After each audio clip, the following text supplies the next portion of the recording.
dear beloved, Boss Mike Cervera.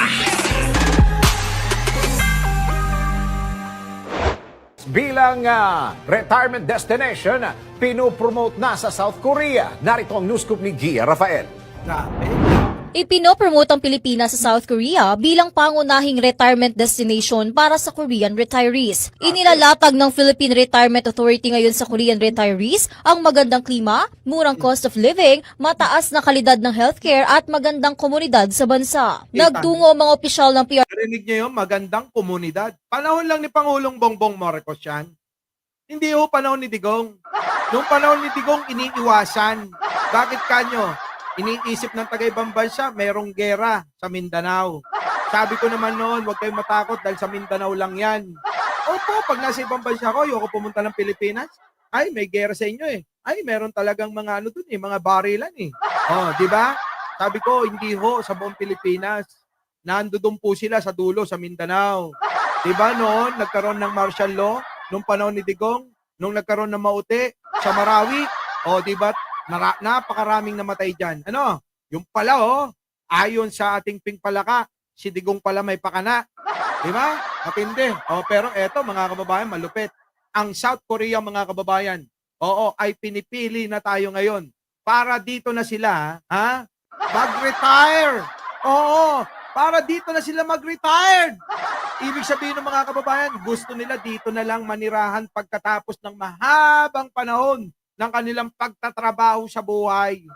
At pag na-meet na nila yung retirement fee nila at yung retirement fee at saka yung kanilang mga edad na hindi na sila makakapagtrabaho, makakapag-chicks.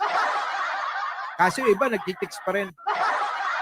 Dito na po ang pinipili sa Pilipinas.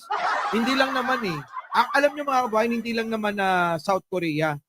Kahit yung mga Australiano, Amerikano, Italiano, marami pong mga bansa, mga kababayan, pinipili tayo.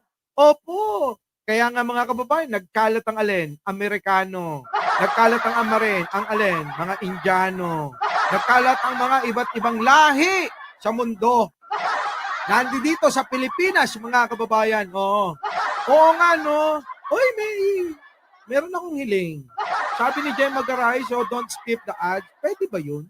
Baka naman pagka nanonood kayo ng mga upload, huwag nyo nang i-skip yung ads. Oo, ambag nyo na yan. Bakit? Bakit pinipili nila mga kababayan? Sa South Korea bilang pangunahing Ulit, Pilipinas bilang retirement destination, pinopromote na sa South Korea. Narito ang news scoop ni Gia Rafael. Kapit. ipino Ang lupit talaga ni Pangulong Bongbong Marcos. Malupit. promote ang Pilipinas sa South Korea bilang pangunahing retirement destination para sa Korean retirees. Inilalatag ng Philippine Retirement Authority ngayon sa Korean retirees ang magandang klima, murang cost of living, mataas na kalidad ng healthcare at magandang komunidad sa bansa. Kita nyo mga kababayan. Grabe, no? Nagtungo ang mga opisyal ng PRA sa South Korea para sa naturang promotion. Bukod dito, siniguro din ng PRA na i-promote ang mga benepisyo ng paninirahan ng Korean retirees sa Pilipinas. Grabe mga kababayan, malupit! Kaya yung pangarap yung Kaya yung pangarap ng mga apo nyo, mga anak nyo na magkaasawa ng OPA, hindi nyo na kailangan si Mike Cervera. At lalong-lalong hindi nyo kailangan si Libayan. Apo yun, apo. Apo, oo. Tayo, OPA. Si Libayan, apo. Ano yung apo? Punta kayo ng Olonga po, makikita nyo yung rebulto. Eto na, tuloy.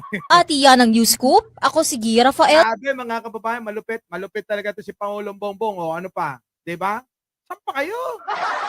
Pangulong Bongbong Marcos, meron na tayong mga ganito. Ultimo yung mga Koreano. Yung mga Koreano, mga kababayan, love na love tayo. Di ba? Yung panahon niya ni Pangulong.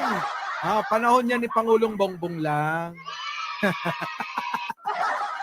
Elizabeth Logan, alam mo yon? Di ba?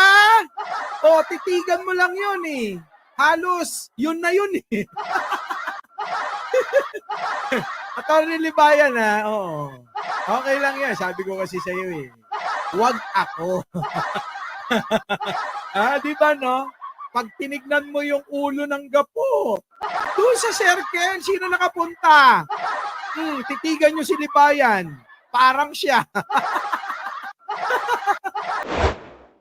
Our beloved Boss Mike Cervera.